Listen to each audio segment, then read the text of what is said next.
Hello everyone and welcome back to another video from Wake&Tech. In this video, I'm going to show you how to activate Lyft Pink Sapphire on your account. So let's get started right away. First of all, open up the Lyft application from your device, and once you open it up, log into your account if you haven't done so already using your phone number and your verification code. Once you are logged in, you will end up within the homepage from which you can directly start booking your Lyft.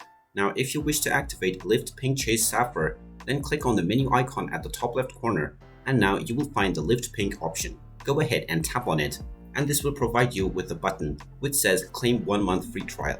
Go ahead and tap on it once again, and now you can choose your payment method. Tap on the drop down menu and choose which payment method you would like to use.